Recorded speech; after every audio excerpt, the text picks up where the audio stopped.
ರತ್ನಗಿರಿ ಅನ್ನೋ ಹಳ್ಳಿನಲ್ಲಿ ಶಂಭು ಅನ್ನೋನು ವಾಸ ಮಾಡ್ತಿದ್ದ. ಶಂಭು ಒಬ್ಬ ಮಾಮೂಲಿ ವ್ಯಕ್ತಿಯಾಗಿದ್ದ. ಡಾಬಾನಲ್ಲಿ ಕೆಲ್ಸ ಮಾಡ್ತಿದ್ದ ಅವನು. ಆದ್ರೆ ಅವನ ಹತ್ರ ಒಂದು ಸಣ್ಣ ಜಮೀನಿತ್ತು. ಅಲ್ಲಿ ಅವನು ವರ್ಷಗಳ ಹಿಂದೆ ಮಾವಿನ ಮರ ಹಾಕಿದ್ದ. ನೋಡ್ದ ಮೀನಾಕ್ಷಿ, ನನ್ನ ಮಾವಿನ ಮರ ಎಷ್ಟು ದೊಡ್ಡದಾಗಿದೆ ಅಂತ. ಆದ್ರ ಇಲ್ಲಿ ತನಕ ಈ ಮರದಾಗ ಯಾಕೆ ಹಣ್ಣು ಬಿಟ್ಟಿಲ್ಲಿ? ಬೇಗ ಆಗುತ್ತೆ, ಮತ್ತೆ ನಮ್ಮ ಜೀವನ ಬದಲಾಗುತ್ತೆ. ಅದೆಲ್ಲ ಬೇಗ ಆಗ್ಲಿ ಅಂತ ಆಸೆ ಪಡ್ತೀನಿ. ಮೀನಾಕ್ಷಿ ಮತ್ತೆ ಶಂಭು ಸೇರ್ಕೊಂಡು ತಮ್ಮ ಮಾವಿನ ಮರನ ತುಂಬಾ ಚೆನ್ನಾಗಿ ನೋಡ್ಕೋತಾ ಇದ್ರು. ಬೆಳಿಗ್ಗೆ ಪ್ರತಿದಿನ ಮಾವಿನ ಮರಕ್ಕೆ ನೀರ್ ಹಾಕಿನೇ ಶಂಭು ತನ್ನ ಕೆಲ್ಸಕ್ ಹೋಗ್ತಾ ಇದ್ದ. ಮತ್ತೆ ಇವತ್ತು ನೀನ್ ಲೇಟ್ ಆಗಿ ಬಂದಿದ್ಯಾ ಶಂಭು?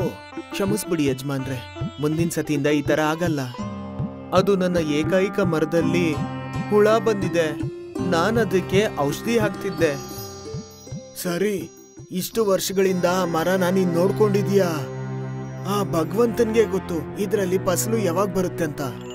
ಬರುತ್ತೆ ಯಜಮಾನ್ರೆ, ಖಂಡಿತ ಬರುತ್ತೆ. ಆವತ್ತಿನ ದಿನನೇ ಶಂಭುಗೆ ಸಂಬಳ ಬಂತು 10,000 ರೂಪಾಯಿ. ಅವನು ಸಂಬಳನ ತಗೊಂಡು ಪಕ್ಕದಲ್ಲೇ ಇದ್ದಂತ ಅಂಗಡಿಗೆ ಹೋದ. ತಗೊಳ್ಳಿ ಅಣ್ಣ, ನಿಮ್ಮ 500 ರೂಪಾಯಿ.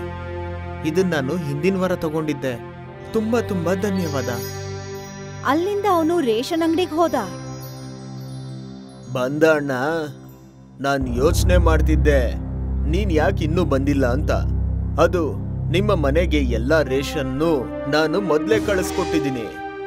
ತುಂಬಾ ಒಳ್ಳೇದ್ ಮಾಡಿದ್ರಿ. ನಾನು ಎಷ್ಟು ಕೊಡ್ಬೇಕಣ್ಣ? 2040 ರೂಪಾಯಿ. ತಗೊಳ್ಳಿ. ಆಮೇಲೆ ಶಂಭು ಹಾಲ್ ಮಾರೋನ ಹತ್ರ ಹೋದ. ತಗೊಳ್ಳಿ ಅಣ್ಣ, ನಿಮ್ಮ 1000 ರೂಪಾಯಿ.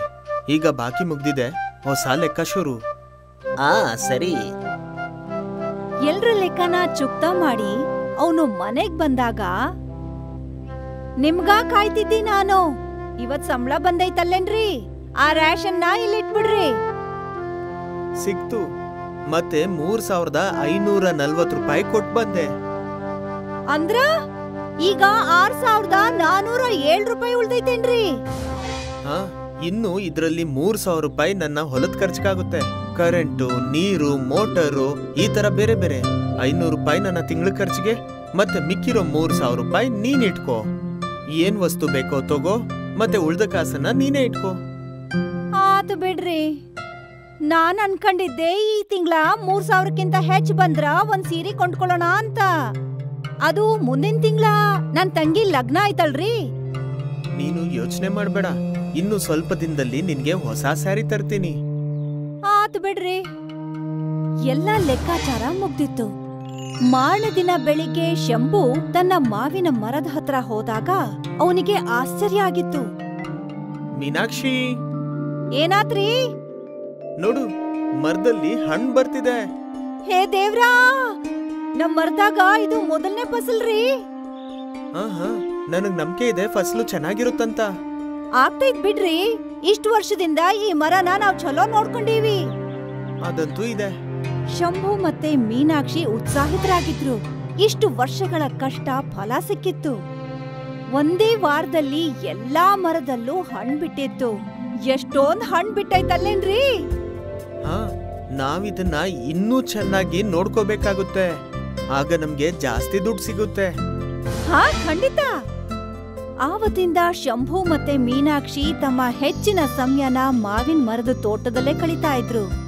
ಒಂದ್ ವೇಳೆ ಒಂದ್ ಹಣ್ಣಿಗೆ ಹುಳ ಬಿದ್ರು ಆ ಕೂಡ್ಲೆ ಅದನ್ನ ಕಿತ್ತು ಬಿಡ್ತಾ ಇದ್ರು. ಸುಮಾರು 3 ತಿಂಗಳ ನಂತರ ಮಾವಿನಕಾಯಿ ಹಣ್ಣಾಗೋಕ್ ಶುರುವಾಯ್ತು. ಶಂಭು ಒಂದ್ ಹಣ್ಣನ್ನ ಕಿತ್ತು ಅದನ್ನ ತಿಂದ.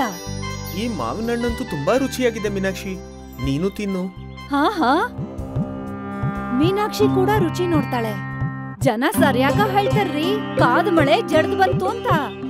ಈಗ ಎಲ್ಲಾ ಮಾವನ್ನ ಕತ್ತರಿಸ್ಬೇಕು. ಸರಿ. ಶಂಭು ಸ್ವಲ್ಪ ಸಮಯಕ್ಕೆ ತನ್ನ ಕೆಲ್ಸದಿಂದ ರಜಾ ತಗೋತಾನೆ. ಆಮೇಲೆ ಗಂಡ ಹೆಂಡತಿ ಇಬ್ರು ಸೇರ್ಕೊಂಡು ಹಣ್ಣು ಕೀಳೋಕ್ ಶುರು ಮಾಡ್ತಾರೆ. 3 ದಿನದಲ್ಲಿ ಮಾವಿನ ಹಣ್ಣಿನ ರಾಶಿನೇ ತುಂಬಿಕೊಂಡಿತ್ತು. ಅನ್ಕಂಡೇ ಇರ್ಲಿಲ್ರಿ ಇಷ್ಟೊಂದ್ ಹಣ್ಣು ಬಿಡ್ತೈತಿ ನಮ್ ಮರ್ದಾಗ ಅಂತ. ದೇವ್ರ ಯಾವಾಗ್ಲಾ ಕೊಟ್ರು ಸರಿಯಾಗೆ ಕೊಡ್ತಾನ್ ಬಿಡ್ರಿ. ಆಗ ಅಲ್ಲಿ ಹಣ್ಣಿನ ವ್ಯಾಪಾರಿ ಅದೇ ಸಮಯಕ್ಕೆ ಹೋಗ್ತಾ ಇದ್ದ. ಅವನ ಗಮನ ಆ ಮಾವಿನ ಹಣ್ಣಿನ ಮೇಲೆ ಹೋಯ್ತು. ಅರೆ ಶಂಭು ಅಣ್ಣ, ಎಲ್ಲ ಹಣ್ಣನ್ನು ಮಾರ್ಬೇಕಾ? ಹೌದು ಸ್ವಾಮಿ ಅಣ್ಣ. ಸ್ವಾಮಿ ಒಂದ್ ಹಣ್ಣನ್ನ ತಿಂದ್ ನೋಡ್ದ. ವಾಹ್, ತುಂಬಾ ಚೆನ್ನಾಗಿದೆ. ತುಂಬಾ ಸಿಹಿಯಾಗೂ ಇದೆ, ಮತ್ತೆ ಗಾತ್ರನೂ ದೊಡ್ಡದಾಗಿದೆ. ಎಷ್ಟಕ್ ಮಾರ್ತೀರಾ ಇದನ್ನೆಲ್ಲ? ಇದು ನನ್ನ ಮೊದಲ ಬೆಳೆ. ನೀವೇ ಸರಿಯಾಗಿ ಒಂದು ಬೆಲೆನ ಹೇಳಿ. ಫಸಲ್ ತುಂಬಾ ಚೆನ್ನಾಗಿದೆ. ನಾನು ಇದೆಲ್ಲ ಹಣ್ಣುಗಳಿಗೆ ನಿನ್ಗೆ 3 ಲಕ್ಷ ಕೊಡ್ತೀನಿ. 3 ಲಕ್ಷ? ನಿಮ್ಗೊಪ್ಗೆ ಅಂದ್ರೆ ಹೇಳಿ. ಒಪ್ಪಿಗೆ ಇದೆ. ಮತ್ತೆ ಮುಂದಿನ ವರ್ಷ ಕೂಡ ನನ್ಗೆ ಕೊಡ್ಬೇಕು. ಖಂಡಿತ ಖಂಡಿತ. ನಾನು ದುಡ್ಡು ಮತ್ತೆ ಆಳ್ಗಳನ್ನ ಕರ್ಕೊಂಬರ್ತೀನಿ, ಸರಿನಾ? ಸ್ವಾಮಿ ದುಡ್ಡು ತರೋದಕ್ಕೆ ಅಂತ ಹೋದ. ಮೀನಾಕ್ಷಿ ಮತ್ತೆ ಶಂಭು ಮಾತಾಡ್ಕೊಂಡ್ ನಿಂತ್ರು. ಆ ದೇವ್ರ ಕರುಣೆ ಬಿಡ್ರಿ ನಮ್ಮ್ಯಾಗೆ. 3 ಲಕ್ಷ ದೇವ್ರೇ. ಆ ಕೃಪೆನೂ ಇದೆ, ಆದ್ರೆ ನಮ್ಮ ವರ್ಷಾನ್ಗಟ್ಲೆ ಶ್ರಮ ಕೂಡ ಇದೆ ಮೀನಾಕ್ಷಿ. ಕಷ್ಟದ ಫಲ ಅಲ್ಲೇನ್ರಿ ಇದು? ಅವರಿಬ್ರು ಸ್ವಾಮಿ ಬರೋದಕ್ಕೋಸ್ಕರ ಕಾಯ್ತಾ ಇದ್ರು. ಸ್ವಲ್ಪ ಹೊತ್ತಿನ ನಂತರ ಸ್ವಾಮಿ ಒಂದು ಟೆಂಪೋ ಮತ್ತೆ ಕೆಲವ್ರು ಮನುಷ್ಯರು ಮತ್ತೆ ದುಡ್ಡಿನ ಜೊತೆ ವಾಪಸ್ ಬಂದ. ತಗೋ ಶಂಭು, ನಿನ್ನ ದುಡ್ಡು. ತುಂಬಾ ತುಂಬಾ ಧನ್ಯವಾದ. ಶಂಭು ಮೊದಲನೇ ಸಲ ಇಷ್ಟೊಂದು ದುಡ್ಡನ್ನ ನೋಡಿದ್ದ. ಸ್ವಾಮಿ ಮನುಷ್ಯರು ಮಾವಿನ ಹಣ್ಣನ್ನ ಟೆಂಪೋಗೆ ತುಂಬಿಸ್ಕೊತಾ ಇದ್ರು. ಎಲ್ಲ ಮುಗಿದ ನಂತರ ಶಂಭು ಮತ್ತೆ ಮೀನಾಕ್ಷಿ ವಾಪಸ್ ಮನೆಗ್ ಬಂದ್ರು. ಇಷ್ಟೊಂದ್ ದುಡ್ಡನ್ನ ನಾವೇನ್ರಿ ಮಾಡೋದು? 1 ಲಕ್ಷ ಬ್ಯಾಂಕಲ್ಲಿ FD ಮಾಡ್ಗೋಣ, ಮತ್ತೆ 1 ಲಕ್ಷಕ್ಕೆ ನಿನ್ಗೆ ಒಡವೆ ಮಾಡ್ಸೋಣ, ಮತ್ತೆ 1 ಲಕ್ಷ ಮುಂದಿನ ವರ್ಷಕ್ಕೆ ಉಳ್ಸೋಣ. 1 ಲಕ್ಷಕ್ಕೆ ಒಡವೆನಾ? ಜೀವನ ಪೂರ್ತಿ ನಾನ್ ನಿನ್ಗೋಸ್ಕರ ಏನ್ ಮಾಡಿದ್ದೀನಿ? ಆ ಮಂಗಳಸೂತ್ರ ಒಂದನ್ನ ಬಿಟ್ರೆ ಬಾ, ಈಗ ಒಡವೆ ಕೊಡಿಸ್ತೀನಿ. ಈಗ್ಲೇನಾ? ಈಗ್ಲೇ. ಮೀನಾಕ್ಷಿ ಮತ್ತೆ ಶಂಭು ಒಡವೆ ಅಂಗಡಿಗೆ ಹೋಗ್ತಾರೆ. ರಾಮ್ ರಾಮ್ ಅಣ್ಣ. ರಾಮ್ ರಾಮ್. ಹೇಳಿ ಶಂಭು ಅವ್ರೆ, ಏನ್ ತೋರಿಸ್ಲಿ? ಅತ್ತಿಗೆಗೆ ಕಿವಿಗ್ ಓಲೆನಾ ಇಲ್ಲ ಉಂಗ್ರನಾ? ನೀವು ಕಿವಿಗ್ ಓಲೆನೂ ತೋರಿಸಿ ಮತ್ತೆ ಉಂಗ್ರನೂ ತೋರಿಸಿ, ಹಾಗೆ ಒಂದು ಹಾರ. ಸರಿ ಅಣ್ಣ. ಆ ಸೇಟು ಮೊದ್ಲಿಗೆ ಜುಮ್ಕಿ ತೋರಿಸ್ತಾನೆ. ಮೀನಾಕ್ಷಿ ಒಂದ್ ಜುಮ್ಕಿನ ಸೆಲೆಕ್ಟ್ ಮಾಡ್ತಾಳೆ. ಆಮೇಲೆ ಉಂಗ್ರ ತೋರಿಸ್ತಾನೆ. ಮೀನಾಕ್ಷಿ ಉಂಗ್ರಾನು ಸೆಲೆಕ್ಟ್ ಮಾಡ್ಕೋತಾಳೆ. ಆಮೇಲೆ ಸೇಟು ನೆಕ್ಲೆಸ್ ತೋರಿಸ್ತಾನೆ. ಮೀನಾಕ್ಷಿ ಅದ್ರಲ್ಲೂ ಒಂದನ್ನ ಸೆಲೆಕ್ಟ್ ಮಾಡ್ಕೋತಾಳೆ. 2 ಸೇರಿ 70,000 ರೂಪಾಯಿ ಆಗಿದೆ. ಅಷ್ಟೇನಾ? ಹಾಗಾದ್ರೆ ಒಂದ್ ಕೆಲ್ಸ ಮಾಡಿ, ನೀವು ಬಳೆನೂ ತೋರಿಸಿ. ಆಯ್ತು. ಸೇಟು ಬಳೆನೂ ಕೂಡ ತೋರಿಸ್ತಾನೆ. ಮೀನಾಕ್ಷಿಗೆ ಒಂದ್ ಜೋಡಿ ಬಳೆ ಕೂಡ ಇಷ್ಟ ಆಗತ್ತೆ. ಇದೆಲ್ಲ ಸೇರಿ 1,10,000 ರೂಪಾಯಿ ಆಗಿದೆ. ಆಯ್ತು. ಶಂಭು ತನ್ನ ಜೇಬಿಂದ ದುಡ್ಡು ತೆಗೆದು ಸೇಟುಗೆ ಕೊಡ್ತಾನೆ. ವರೆ ವಾ ಅಣ್ಣ, ಇಷ್ಟೊಂದು ದುಡ್ಡು ಅದು ಕೂಡ ಒಟ್ಟಿಗೆ ಕೊಟ್ಟಿದ್ದೀರಾ. ಏನಾದ್ರೂ ಖಜಾನೆ ಸಿಕ್ಕಿದ್ಯಾ? ಹಾಗೆ ಅನ್ಕೊಳ್ಳಿ. ಸೇಟು ಎಲ್ಲಾ ಒಡವೆನ ಮೀನಾಕ್ಷಿ ಕೊಡ್ತಾನೆ. ಮತ್ತೆ ಅವರಿಬ್ರು ಅಲ್ಲಿಂದ ಹೊರಡ್ತಾರೆ. ಶಂಭು ಹೋಗ್ತಿದ್ದ ಹಾಗೆ ಸೇಟು ಫೋನ್ ಮಾಡಿ ಮತ್ತೊಂದ್ ಅಂಗಡಿಗೆ ವಿಷಯ ತಿಳಿಸ್ತಾನೆ. ಆ ಶಂಭು ನನ್ನ ಅಂಗಡಿಯಿಂದ 1,10,000ಕ್ಕೆ ಒಡವೆ ತಗೊಂಡು ಹೋಗ್ತಿದ್ದಾನೆ. ನನ್ಗನ್ಸುತ್ತೆ ಯಾವ್ದೋ ಖಜಾನೆ ಸಿಕ್ಕಿದೆ ಅವನ್ಗೆ. ಅಯ್ಯೋ ದೇವ್ರೆ.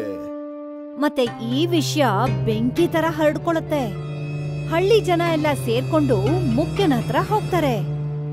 ಖಂಡಿತ ಶಂಭುಗೆ ಖಜಾನೆ ಸಿಕ್ಕಿದೆ. ಅವನು 1,10,000ಕ್ಕೆ ಒಡವೆ ತಗೊಂಡಿದ್ದಾನೆ. ಅಯ್ಯೋಯ್ಯೋ, ಆ ಡಾಬಾದಲ್ಲಿ ಕೆಲಸ ಮಾಡೋ ಶಂಭು ತಾನೆ. ಒಂದ್ ವೇಳೆ ಅವನ್ಗೆ ಖಜಾನೆ ಸಿಕ್ಕಿದ್ರೆ ಅದ್ರ ಮೇಲೆ ಈ ಊರ್ನವ್ರಿಗೂ ಹಕ್ಕಿದೆ. ನಾವು ನಮ್ಮ ಹಕ್ಕನ್ನ ಪಡ್ಕೋಬೇಕಾಗುತ್ತೆ. ಬನ್ನಿ. ಮುಖ್ಯಸ್ಥನ ಜೊತೆಗೆ ಎಲ್ಲಾ ಹಳ್ಳಿ ಜನಗಳು ಶಂಭು ಮನೆಗ್ ಬರ್ತಾರೆ. ಎಲ್ರೂ ಒಟ್ಟಿಗೆ ಬಂದಿದ್ದೀರಾ? ಏನ್ ವಿಷಯ? ನಾನ್ ಕೇಳ್ಪಟ್ಟೆ ನಿಮ್ಗೆ ಖಜಾನೆ ಸಿಕ್ಕಿದೆಯಂತೆ. ಆ ಖಜಾನೆ ಮೇಲೆ ಊರ್ನವ್ರಿಗೂ ಅಧಿಕಾರ ಇದೆ. ನನಗೆ ಯಾವುದೇ ಖಜಾನೆ ಸಿಕ್ಲಿಲ್ವಲ್ಲ. ಮತ್ತೆ ಇಷ್ಟೊಂದು ದುಡ್ಡು ನಿನ್ನತ್ರ ಹೇಗ್ ಬಂತು?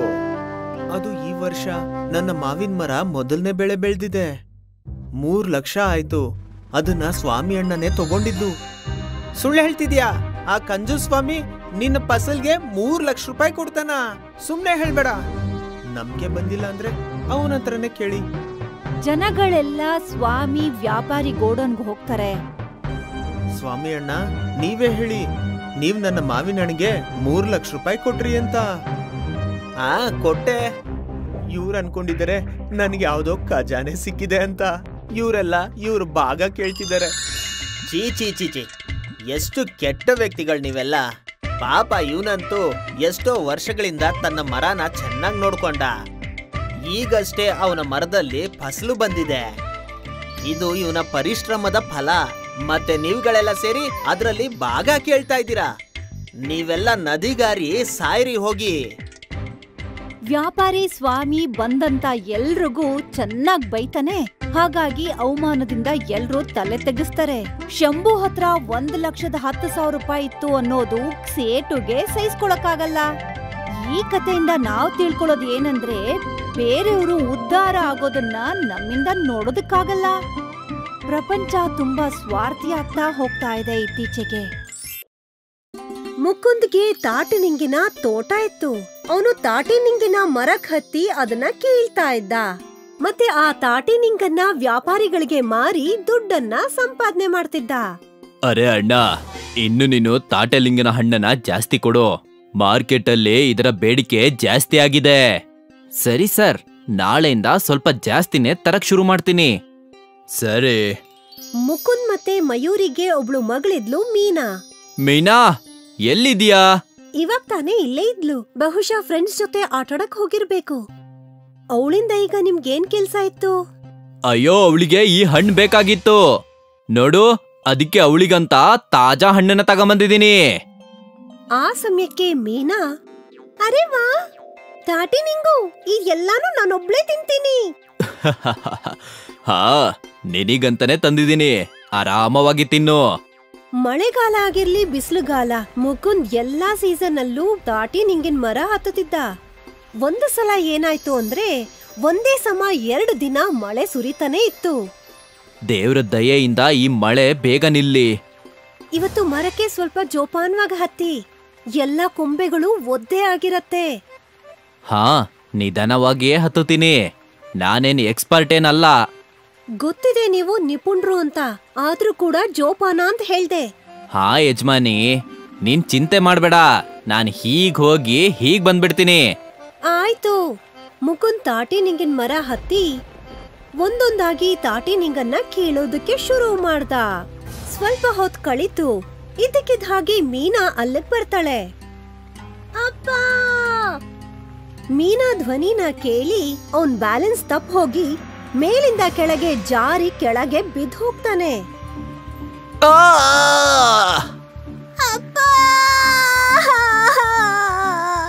ಮೀನಾ ಅಕ್ಕಪಕ್ಕ ಇದ್ದವ್ರನ್ನೆಲ್ಲ ಜೋರ ಕರೀತಾಳೆ.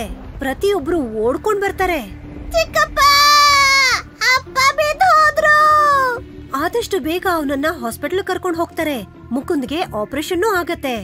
ಆದ್ರೆ ಇನ್ಯಾವತ್ತೂ ಅವನು ತನ್ನ ಕಾಲ್ ಮೇಲೆ ತಾನು ನಿಂತ್ಕೊಳಕ್ ಆಗ್ತಾ ಇರ್ಲಿಲ್ಲ. ಇವಾಗ ಏನ್ ಮಾಡೋದು? ಈಗ ನಮ್ಮನೆ ಹೇಗ್ ನಡೆಯುತ್ತೆ? ನೀವೇನು ಚಿಂತೆ ಮಾಡ್ಬೇಡ್ರಿ, ಖಂಡಿತ ಏನಾದ್ರೂ ಒಂದು ಆಗತ್ತೆ. ಆ ದೇವ್ರು ನಮಗ್ ಕಷ್ಟ ಕೊಟ್ಟಿದ್ದಾನೆ ಅಂದ್ರೆ ಅದಕ್ಕೆ ಪರಿಹಾರನು ಕೂಡ ಅವನೇ ತೋರಿಸ್ತಾನೆ. ಆದ್ರೆ ಹೇಗೆ? ನನಗಂತೂ ಹೀಗಾಗೋಗಿದೆ. ಇದ್ರಕ್ಕಿಂತ ಒಳ್ಳೇದು ಆ ದೇವ್ರು ನನ್ನನ್ನ ಕೊಂದು ಬಿಡೋದು.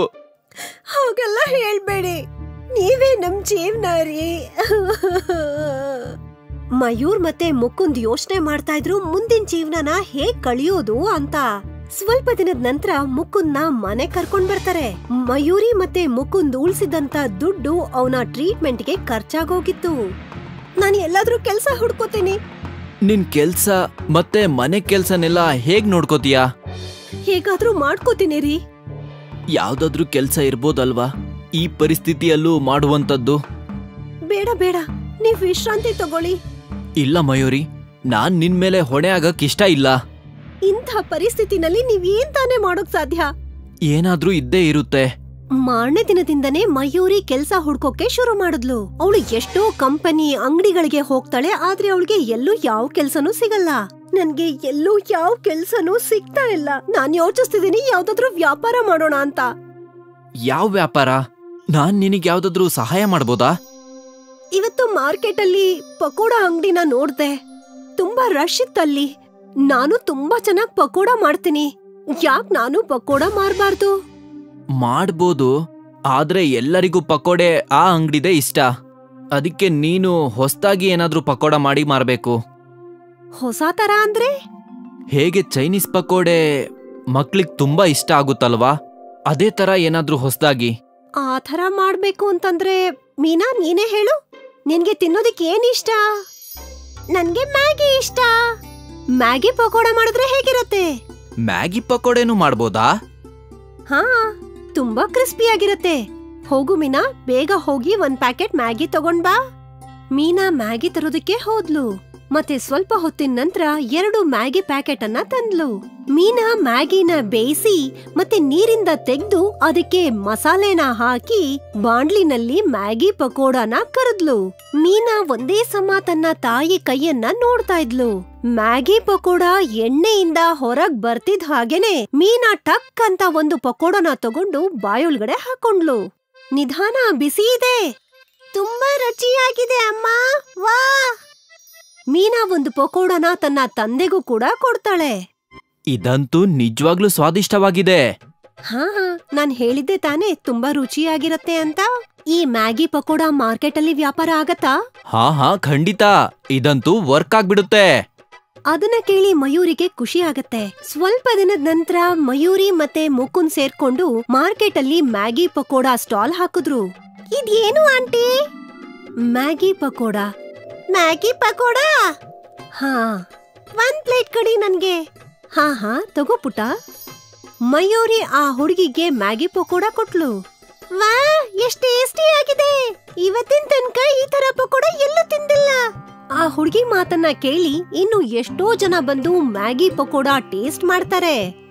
ಆಂಟಿ, ಇದಂತೂ ಮಸ್ತಾಗಿದೆ.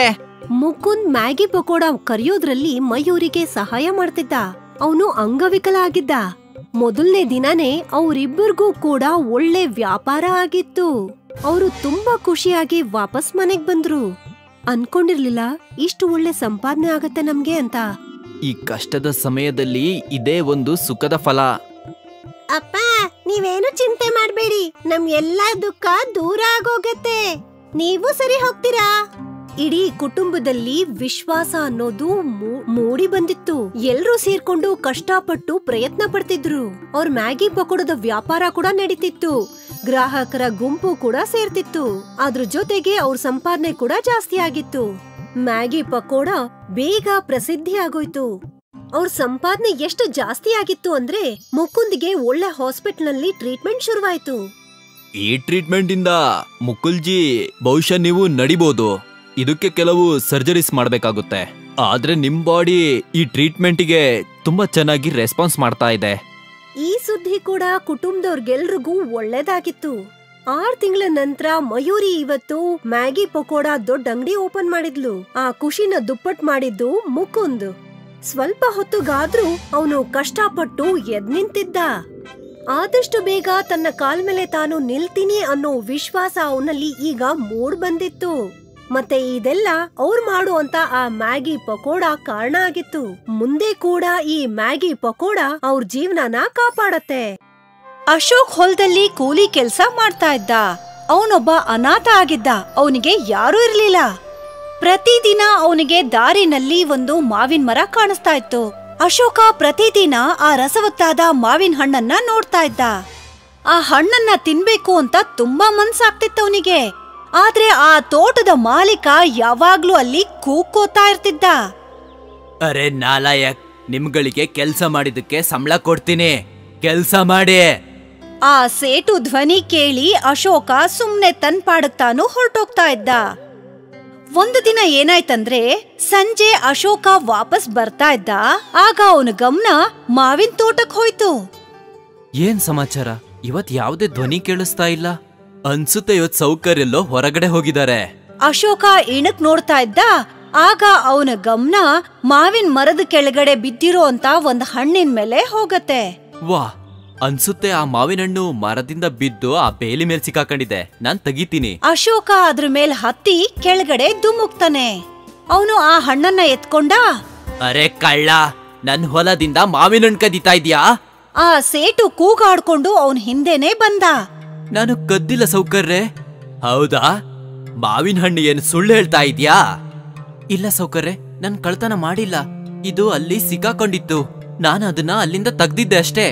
ಈ ಮಾವಿನ ಹಣ್ಣು ನನ್ ಹೊಲದ್ದೇ ಅಲ್ವಾ? ನೀನು ನನ್ನ ಹತ್ರ ಹೇಳ್ದೇನೆ ಹಣ ಕೊಡ್ದೇನೆ ಇದನ್ನ ಎತ್ಕೊಂಡಿದ್ಯಾ. ಇದು ಕಳ್ತನನೇ ಅಲ್ವಾ? ನಾನ್ ಬೇಕಾದ್ರೆ ಪೊಲೀಸರನ್ನ ಕರೆಸಿ ನಿನ್ನನ್ನ ಅರೆಸ್ಟ್ ಮಾಡಿಸ್ಬೋದು. ಬೇಡ ಸೌಕರ್ಯ, ನೀವು ಬೇಕಾದ್ರೆ ಈ ಮಾವಿನ ಹಣ್ಣನ್ನ ಇಟ್ಕೊಳ್ಳಿ, ನನ್ನನ್ನ ಕ್ಷಮಿಸ್ಬಿಡಿ. ಹಾ ಹೊರಡಿಲಿಂದ. ಇನ್ ಮುಂದೆ ಯಾವತ್ತೂ ನನ್ನ ಹೊಲದಲ್ಲಿ ಕಾಣಿಸ್ಕೋಬಾರದು. ಹಣ ಅಂತೂ ಇರೋದಿಲ್ಲ, ಮತ್ ಬಂದ್ಬಿಡ್ತಾರೆ ಫ್ರೀಯಾಗಿ ಮಾವಿನ ಹಣ್ಣು ತಿನ್ನೋದಿಕ್ಕೆ. ಅಶೋಕ ಆ ತೋಟದಿಂದ ಹೊರಗಡೆ ಬಂದ. ಅವನು ಹಳ್ಳಿ ಹತ್ರ ತಲುಪ್ದ. ಅಲ್ಲಿ ಅವನು ನೋಡ್ತಾನೆ, ವಯಸ್ಸಾದ ಒಂದು ಮುದುಕಿ ಹಣ್ಣಿನ ಬುಟ್ಟಿ ಹಿಡ್ಕೊಂಡ್ ನಿಂತಿದ್ಲು. ಅರೆ ಪುಟ್ಟ, ಈ ಮಂಕ್ರಿನ ತಲೆ ಮೇಲೆ ಇಟ್ಕೊಳಕ್ ಸ್ವಲ್ಪ ಸಹಾಯ ಮಾಡಪ್ಪ. ಅಶೋಕ ಆ ವಯಸ್ಸಾದ ಮುದುಕಿ ಹತ್ರ ಹೋದ. ಅರೆ ಅಮ್ಮ, ಇದಂತೂ ತುಂಬಾ ಭಾರ ಕಾಣಿಸ್ತಾ ಇದೆ. ನೀವೊಬ್ರೇ ಅದನ್ನ ಎತ್ತಕ್ಕಾಗುತ್ತಾ? ಹೌದಪ್ಪ, ಹೊಟ್ಟೆ ಪಾಡಿಗೆ ಇಷ್ಟನ್ನಾದ್ರೂ ಮಾಡ್ಲೇಬೇಕಲ್ವಾ? ಅಮ್ಮ, ಇವತ್ತು ನಿಮ್ಮ ಈ ಬುಟ್ಟಿಯನ್ನ ನಾನು ಎತ್ತುತ್ತೀನಿ, ನೀವ್ ಹೋಗಿ. ನನ್ನಿಂದ ನೀನ್ ಯಾಕಪ್ಪ ಕಷ್ಟ ಪಡ್ತೀಯಾ? ಅರೆ ಅಮ್ಮ, ನಾನ್ ನಿಮ್ಮ ಮಗನ ತರ, ನನಗೆ ಎತ್ತಕ್ ಬಿಡಿ. ಅಶೋಕ ಆ ಮಂಕ್ರಿನ ತಲೆ ಮೇಲೆ ಇಟ್ಕೊಂಡು ಹೋಗ್ತಾ ಹೋಗ್ತಾ ಅಜ್ಜಿ ಹತ್ರ ಮಾತಾಡ್ತಿದ್ದ. ಅಮ್ಮ, ಬುಟ್ಟಿ ತುಂಬಿದೆ. ಇವತ್ತು ಜಾಸ್ತಿ ವ್ಯಾಪಾರ ಆಗ್ಲಿಲ್ವಾ? ಇಲ್ಲ ಪುಟ್ಟ, ಇವತ್ತು ಗ್ರಾಹಕರೇನೋ ಬಂದಿದ್ರು, ಆದ್ರೆ ಎಷ್ಟು ಚೌಕಾಸಿ ಮಾಡ್ತಿದ್ರು ಅಂದ್ರೆ ನನ್ ಬಂಡವಾಳ ಕೂಡ ವಾಪಸ್ ಬರ್ತಿರ್ಲಿಲ್ಲ. ಜೀವನ ತುಂಬಾ ಕಠಿಣವಾಗಿದೆ. ತುಂಬಿರೋ ಅಂತ ಮಂಕ್ರಿನ ಮನೆಗ್ ತಗೊಂಡ್ ಹೋದ್ರೆ ಇನ್ನೂ ದುಃಖ ಆಗತ್ತಪ್ಪ. ನನಗ್ ಅರ್ಥ ಆಗ್ತಿದೆ. ನಡಿತಾ ನಡಿತಾ ಜನಗಳಿರೋ ಅಂತ ಒಂದು ದಾರಿಗ್ ಹೋಗಿ ತಲುಪ್ತಾರೆ. ಅಲ್ಲಿ ಅಶೋಕ ಮಂಕ್ರಿನ ಕೆಳಗಡೆ ಇಟ್ಟ. ತಾಜಾ ರಸಭರಿತ ಮಾವಿನ ಹಣ್ಣು ತಗಳೇ, ತಾಜಾ ರಸಭರಿತವಾದ ಮಾವಿನ ಹಣ್ಣು ತಗಳೇ.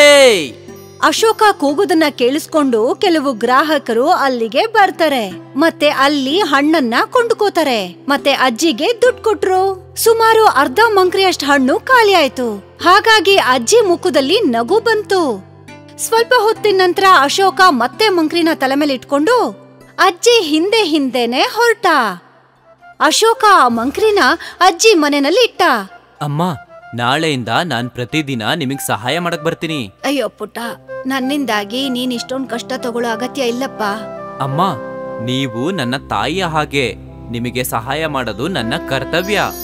ಆ ವಯಸ್ಸಾದ ಮುದುಕಿ ಕಣ್ಣಿಂದ ನೀರ್ ಬರುತ್ತೆ.